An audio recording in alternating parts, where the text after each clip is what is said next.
Bismillahirrahmanirrahim. Assalamualaikum warahmatullahi wabarakatuh. Perkenalkan, nama saya Gugun Gunawan Permana Sidik. Saya mahasiswa Profesi Ners B dari STIKE PPNI Jawa Barat. Di sini saya akan menjelaskan tentang gangguan ketidakseimbangan asam basa dan cara penanganannya selama di ICU. Gangguan keseimbangan asam basa adalah kondisi ketika kadar asam dan basa dalam darah tidak seimbang.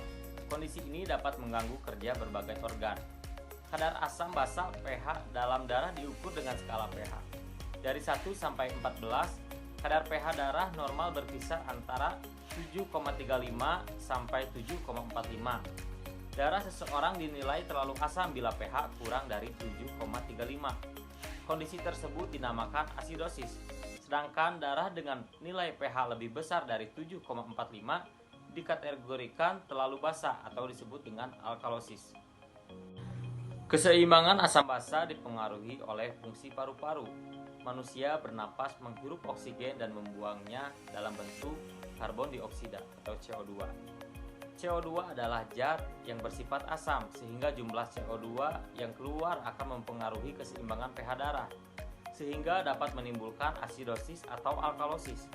Asidosis dan alkalosis yang disebabkan oleh gangguan pada paru-paru atau pernapasan disebut dengan asidosis respiratorik dan alkalosis respiratorik. Asidosis dan alkalosis juga dapat terjadi ketika produksi asam basa dalam tubuh tidak seimbang, atau bisa juga terjadi akibat ginjal tidak bisa membuang kelebihan asam atau basa dari dalam tubuh. Asidosis dan alkalosis yang terjadi akibat dua kondisi di atas disebut asidosis metabolik dan alkalosis metabolik. Adapun cara penanganannya, di sini penanganannya itu ada independen dan kolaborasi. Yang pertama, untuk asidosis metabolik, independennya yaitu monitor tekanan darah, frekuensi nadi, kemudian kaji tingkat kesadaran dan catat perubahan progresif kondisi neuromuskular, misalnya kekuatan otot tonus, pergerakan. Kemudian bila terjadi koma, lakukan tempat tidur direndahkan, gunakan penghalang tempat tidur, observasi yang sering. Kemudian observasi respirasi mengenai jumlah dan kedalamannya. Kaji temperatur kulit, warna dan perkusi jaringan. Auskultasi bunyi bising usus. Monitor intake dan output serta berat badan setiap hari. Tes atau monitor pH urin. Kemudian jaga kebersihan mulut dengan kumur cairan sodium bikarbonat, lemon atau boraks gliserin. Kemudian untuk kolaborasi yaitu bantu dengan mengidentifikasi atau mengobati sesuai penyebabnya. Kemudian monitor analisa gas darah, monitor serum elektrolit dan potasium. Kemudian berikan cairan sesuai indikasi tergantung pada etiologi, antara lain dextrose 5% atau saline solution. Kemudian berikan obat-obatan sesuai dengan indikasi, antara lain sodium bikarbonat atau laktat atau salin melalui intravena. Kemudian potasium klorid, fosfat, kalsium. Kemudian modifikasi diet sesuai dengan indikasi, contohnya diet rendah protein, tinggi karbohidrat bila terjadi gagal ginjal atau diabetes. Kemudian laksanakan terapi dialisir bila diindikasikan. Kemudian adapun penanganan untuk alkalosis metabolik. Yang pertama, independennya. Monitor jumlah pernapasan, ritme dan kedalamannya. Monitor jumlah nadi dan ritmenya. Monitor intake dan output serta berat badan tiap hari. Kemudian batasi intake oral dan kurangi stimulus lingkungan. Lakukan suction secara intermittent bila terpasang NGT. Iritasi atau bilas lambung dengan cairan isotonik. Kemudian anjurkan intake cairan dan makanan tinggi potasium dan kalsium sedapat mungkin. Contohnya buah anggur dan buah apel, pisang, cauliflower atau kembang kol, buah kering atau manisan, kolang-kaling, dan biji gandum.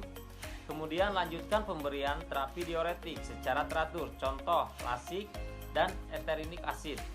Kemudian instruksikan pasien untuk mencegah hilangnya sejumlah bikarbonat atau anjurkan pasien untuk minum susu.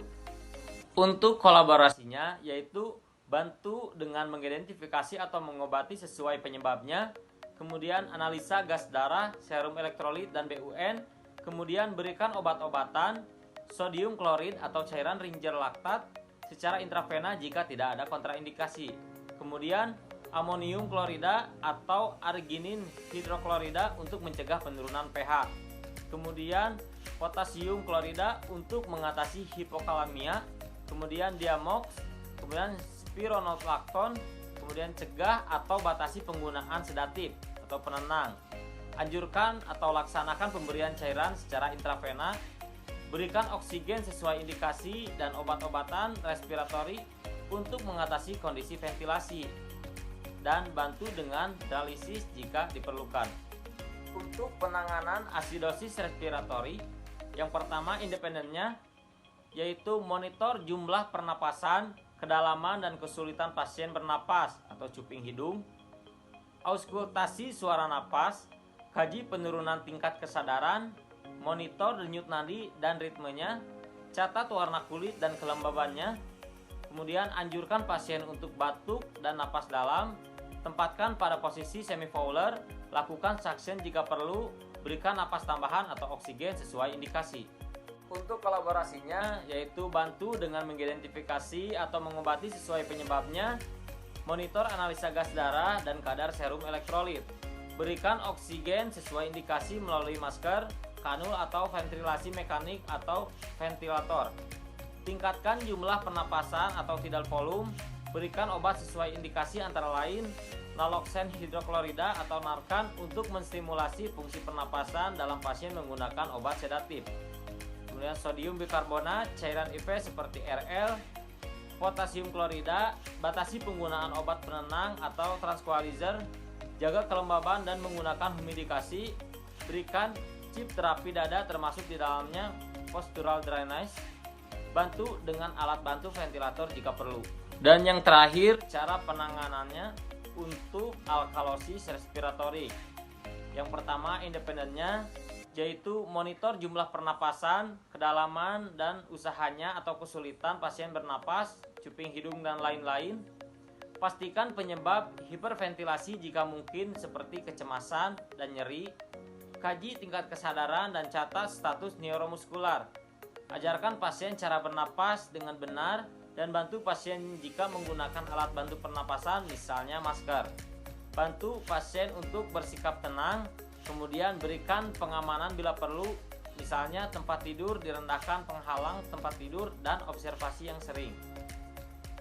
Untuk kolaborasinya yaitu bantu dengan cara mengidentifikasi atau mengobati sesuai dengan penyebab, monitor analisa gas darah, monitor serum potasium, berikan sedatif jika ada indikasi, kemudian gunakan alat bantu pernapasan, masker untuk mempertahankan atau mengembalikan karbon dioksida, kurangi frekuensi napas atau tidal volume dengan alat bantu ventilator.